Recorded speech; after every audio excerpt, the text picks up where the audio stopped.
Okay, ladies and gentlemen, once again, welcome back to Life in 662. It's the same place as the last video was, just like a good 30 seconds or a minute in between.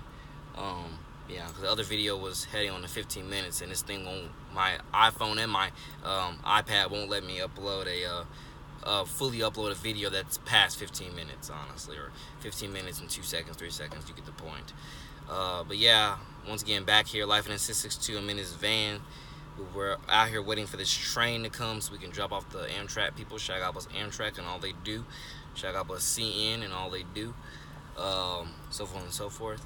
And like I said before in the last video, well, the top things I actually really wanted to make the videos about had absolutely nothing to do with all the original stuff. I mean, it had nothing to do with the charitable stuff that I was talking about at first. That's not the reason why I had made that particular video. I had made that particular video to talk about genres of music that I listen to, but at the same time, all glory be to God, I got to the charitable stuff first, which is great. And now let's get into more of the genres of music that I be listening to. Like I said, shout out to Banks, the singer Banks. I forgot the other. Actually, I forgot how you pronounce her name. I pronounce it Flory or something like that. That's how I pronounce her name. But you can look her up on iTunes, Google, etc. It's her name is spelled Fleur, if I'm not mistaken. I've been listening to her. I've been listening to Banks. I've been listening to Tabit of Zella Day. I've been listening to quite a bit of alternative people, pop stars, and etc.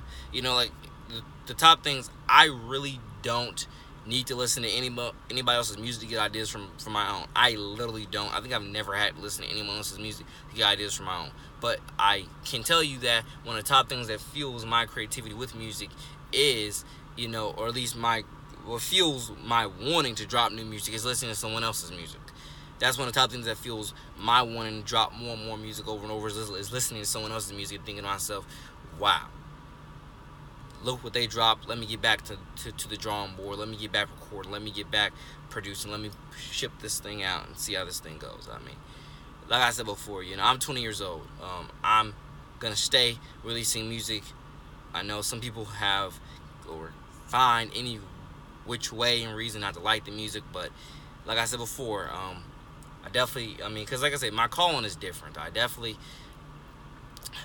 made that song titled My Calling is Different. Even though that song predominantly had nothing to do with music, it had everything to do with why I'm so deeply passionate about volunteering and being involved in our schools immediately. Like I said before, if you've read a lot of these school reviews, which I've read because, again, I'm an ambassador and I care about our education system and our kids, I deeply, deeply care about them. I feel like my passion for the kids and my passion for the schools and the community and help healing society is something that you probably have never seen before. The deep, deep passion that I have. I mean, I'll stare anybody straight in their eyes and say how much I'll die for them, or I'll die for the school, I'll die for the kids, because how much I deeply, deeply love them and how much I deeply, deeply believe in their future success and prosperity. And, you know, and they're just, you know, they're everything, you know, they're everything through Christ, which strengthens us all. So forth and so forth, you know. Again, you hear it in my music, you hear it in these videos, you hear it literally almost everywhere, which, you know, you hear my voice, you hear all this real stuff, you know.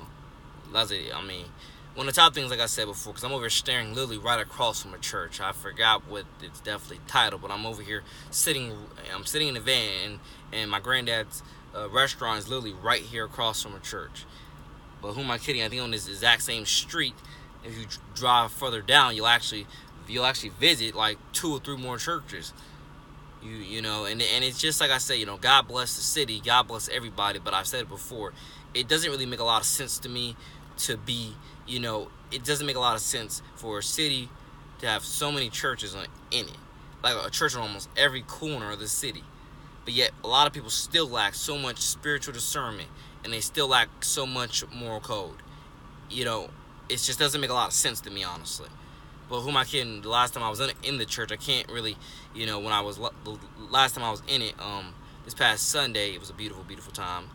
Last time I was in it, I mean, God bless young people there, but there wasn't many young people in there. It was mostly elders. And it makes me think to myself, how many churches are like that where there's not really many young people in there, just mostly elders? And that probably might be one of the reasons why I see as much garbage as I see in society today, because, you know, look what's going on. Like, you know, look who's in the church and who's not in the church. I mean, I think there's a this is just my opinion. I own it, but in today's society and culture, it's a deep, deep problem. If you go to any church and you see mostly elders in there, if you barely see any young people in there. I think that's a big problem. Knowing how much of how much the youth is being attacked in today's day and age. Again, you see a lot of the trash rappers we look up to, and we like, and we listen to their music, and we let them negatively shape and mold our minds. It's just amazing. Like, the youth is definitely negatively under attack today, and a lot of us don't see it. A lot of us see it, and a lot of us don't. And I'm one of the people who I definitely see it. I definitely see it. Like I say, I came back as a fifth-year senior at Allen D. Neese High School. Not to say these problems didn't exist before, but definitely I saw it even more enhanced this past year in my second period AIM class. Like I said, you can see my video, my somewhat tribute video to them, if you go back in this channel about a month. And I was saying, like, it's just amazing how immature a lot of the next generation is. And I honestly, I'm trying to figure out, God bless all the parents, but who's to blame for it? Who's to blame for it? I'm trying to figure out who's to blame for it. Because again, okay, new video coming soon.